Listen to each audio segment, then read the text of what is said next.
नमस्कार, मी प्राध्यापक डॉक्टर विकास खेळारे आपल्या सर्वांचं भविष्यवाणी कार्यक्रमामध्ये पुन्हा एकदा स्वागत करतो। आज आपण या व्हिडिओमध्ये आपला कार्यक्रम कोणता आहे तर ज्योतिष शिका व तुम्हीच पहा तुमची कुंडली या सत्राखाली आपण ज्योतिषशास्त्राचा अभ्यास सुरू केलेला आहे। मागील काही व्हिडिओमध्ये मी तुम्हाला प्रत्येक स्थानावरून काय काय पाहिलं जातं हे मी सांगतोय। ज्यांनी हा व्हिडिओ पाहतात आणि पाठीमागची व्हिडिओ नसेल पाहिली तर त्यांनी पाठीमागचे व्हिडिओ पहा। प्रथम स्थानापासून मी सगळ्या स्थानाविषयी माहिती दिली। आज मी या व्हिडिओमध्ये नवम स्थान, कुंडलीचं जे नवम स्थान असतं हे म्हणजे नवम स्थान, या स्थानावरून काय काय पाहिलं जातं हे मी तुम्हाला सांगणार आहे, म्हणजे तुम्हाला हा विषय खूप चांगला समजेल। नवम स्थान हे कुंडलीतील दुसरं कोण स्थान आहे। पहिलं कोण स्थान आहे पंचम स्थान, दुसरं कोण स्थान आहे नवम स्थान। तर हे दुसरं 2 नंबरचं कोण स्थान आहे। तसेच एक धर्म त्रिकोणामध्ये 1, 5, 9 मध्ये येणारे नवम स्थान आहे। हे धर्मस्थान असल्याने अत्यंत शुभ असं स्थान आहे। कुंडलीतील केंद्रस्थान आणि कोण स्थान ही शुभ असतात। या नियमाप्रमाणे धर्मस्थान किंवा भाग्यस्थान हे अतिशय शुभ आहे। नवम स्थानालाच भाग्यस्थान असं पर्यायी नाव आहे। नवम स्थानाला काय काय म्हणतात तर नवम स्थानाला भाग्यस्थान, कोणस्थान, धर्मस्थान असं म्हणतात। आता नवम स्थान म्हणजे भाग्य, नशीब, दैव हे ठरतं कसं, हे ठरवतं कोण तर हे ठरतं कसं तर हे पूर्व संचिताचं स्थान असल्याने आपणास भाग्य किंवा पूर्वसंचित बदलता जरी नाही आलं तर ते पुढील जीवनात पुढे येणाऱ्या जाण्यासाठी यश प्राप्तीसाठी प्रत्येक वेळेला भाग्याची नशिबाची साथ आवश्यक असते। लक्षात ठेवा, म्हणजे पूर्वसंचिताचं स्थान आहे। पूर्वीच्या गतजन्मी तुम्ही जे काही पाप पुण्य केलेले आहेत त्याप्रमाणे तुम्हाला ह्या जन्मात किती भाग्यवान तुम्ही आहात, भाग्याची साथ किती मिळणार हे तुम्हाला दाखवणारं स्थान ते नवम स्थान आहे। नवम स्थानातल्या ग्रहावरनं लक्षात येतं की व्यक्तींनी मागच्या जन्मामध्ये काय पूर्वसंचित कमवलेलं आहे। जर भाग्य खराब असेल, नवम स्थान जर बिघडलं असेल त्याचा अर्थ त्यांनी मागच्या जन्मामध्ये खूप पापकर्म केलेले आहेत, त्यामुळे ह्या जन्मी त्याला भाग्याची साथ नाही, म्हणजे याच्या आयुष्यामध्ये संघर्ष आहे, कुठलीही गोष्ट त्याला सहज नाही मिळणार। मात्र जर भाग्यस्थान खूप बलवान आणि चांगला असेल याचा अर्थ या व्यक्तीला या जन्मी कमी श्रमामध्ये, कमी कष्टामध्ये भरपूर यश मिळणार आहे। एवढं महत्त्व नवम स्थान किंवा भाग्यस्थानाला लक्षात ठेवा। हेच भाग्य किंवा नशीब दाखवणारं स्थान म्हणजे कुंडलीतलं नवम स्थान आहे।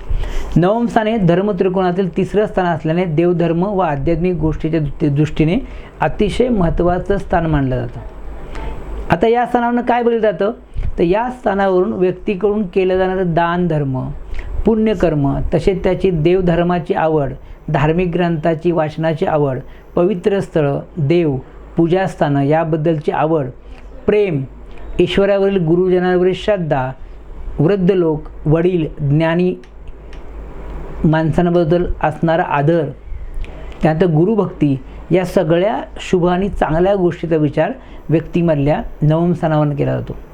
त्याचबरोबर व्यक्तीकडून केले जाणारे धार्मिक विधी, तीर्थयात्रा, देवदर्शन याही गोष्टीचा विचार आपण नवम स्थानावर करतो। त्या तीर्थयात्रा, देवदर्शन, लांबचे प्रवास हे सगळे तुम्हाला बघताना नवम स्थानाचा विचार करायला लागेल। म्हणजे नवम स्थान हे शुद्ध आहे, शुभ आहे, भाग्यस्थान आहे। त्यामुळे नवम स्थानामध्ये रवी, चंद्र, बुध, शुक्र आणि गुरु अशा शुभ ग्रहांना फार महत्त्व आहे। या उलट नवम स्थानामध्ये या स्थानामध्ये जर शनी असेल, राहू असेल, केतू असेल, मंगळ असेल, हर्षल असेल असे पापग्रह असतील तर ह्या लोकांचा ही लोक बऱ्यापैकी नास्तिक सापडतात की यांना भाग्याची साथ फारशी मिळत नाही, ह्यांचा भाग्योदयही फार लवकर होत नाही, अनेक अडचणी त्यांच्या आयुष्यामध्ये असतात, हे लक्षात ठेवा। तेव्हा भाग्यस्थानामध्ये शुभग्रहांना खूप महत्त्व आहे।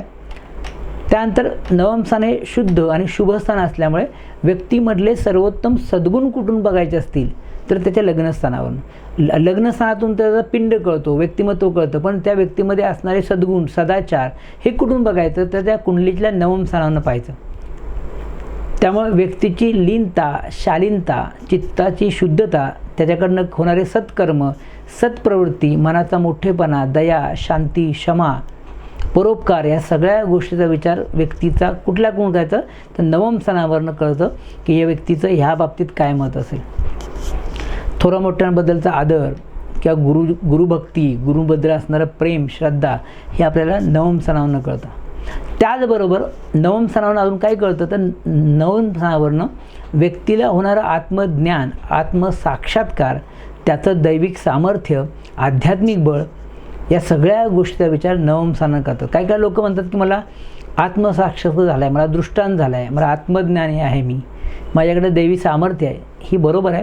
तर त्याचं नवम स्थान जर खूप चांगलं असेल, विशेषतः नवम स्थानामध्ये गुरुसारखा ग्रह असेल, तर त्या व्यक्तीला आध्यात्मिक बैठक चांगली असते, दैविक सामर्थ्य असतं आणि अशी व्यक्ती त्याच्या जोरावर आपल्या आयुष्यामध्ये फार मोठं यश मिळवतं. लक्षात ठेवा.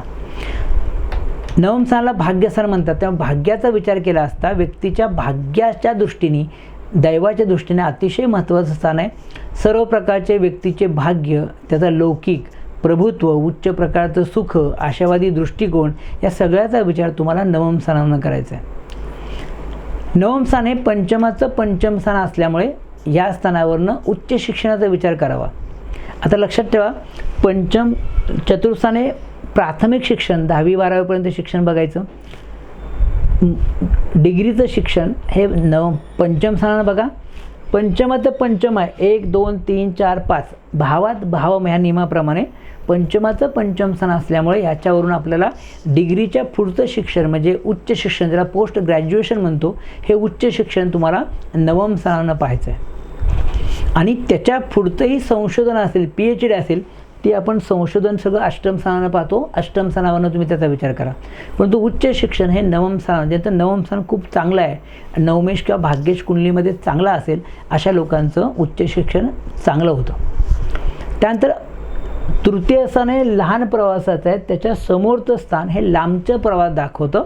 त्यामुळे परदेश गमनाचा विचार करताना, लांबचे प्रवासाचा विचार करताना किंवा धार्मिक लांबच्या तीर्थयात्रा असेल, 4 धाम यात्रा असेल, तिरुपती दर्शन असेल, ज्या लांबच्या यात्रा आहेत त्यासुद्धा आपण नवम स्थानानं पाहतो. त्यामुळे परदेश गमनाच्या दृष्टीने विचार केला तर व्यक्तीचे होणारे लांबचे प्रवास, परदेश गमन, विशेषतः जलप्रवास, या सगळ्याचा विचार तुम्हाला नवम स्थानावरनं करायचा आहे. आता नवम स्थानामध्ये कुठले शरीराचे अवयव येतात तर गुडघे, नवम स्थानावरनं आपल्याला मांड्या, नितंब, त्याच्यानंतर लिव्हर आणि माकडाड ह्या अवयवांचा विचार करायचा आहे. नातेवाईक कुठले असतील तर नवम स्थानावरनं मेहुणा, मेहुणी, दीर, भावजय याचा विचार करायचा. आता लोक म्हणतात सर असं कसं, कुठल्या ग्रंथात तर नाही दिलं. हे लक्षात घ्या, लग्नस्थान हे माझं आहे, माझ्यापासून 3ऱ्या स्थानावरनं माझे भावंड बघणार आहे मी. म्हणजे प्रथम स्थान जर माझा असेल तर माझे भावंड मी 3य स्थानावर बघणार आहे. त्याचप्रमाणे माझ्या सप्तम स्थानावरनं मी माझा जोडीदार बघणार आहे. म्हणजे मी जर पुरुष असेल तर माझी बायको मी सप्तम स्थानातून बघणार आहे. मग बायकोचे भावंड म्हणजे इथून 3रं, 1 2 3, सप्तमापासून 3य स्थान हे नवम स्थान आहे. पण बायकोचे भावंड म्हणजे माझा मेहुणा किंवा मेहुणी. जर ही स्त्री असेल तर स्त्रीचा हा नवरा आहे, नवऱ्याची भावंड नवम स्थानावरनं, म्हणून नवऱ्याची भावंड म्हणजे माझा दीर किंवा माझी ननंद.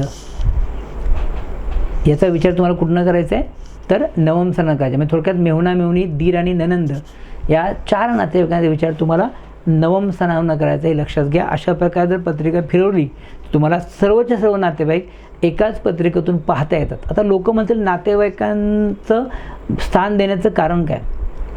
बऱ्याच वेळा असं होतं की काय लोकांच्या पत्रिका नसतात, जन्मतारीख, जन्मवेळ, जन्मठिकाण नसतं. अशा वेळा ज्याची पत्रिका आहे त्याच्यावरून आपण त्या व्यक्तीचं भविष्य सांगू शकतो. यासाठी तुम्हाला प्रत्येक स्थानावरनं कुठला नातेवाईक पाहिला जातो हे सांगितलेलं आहे.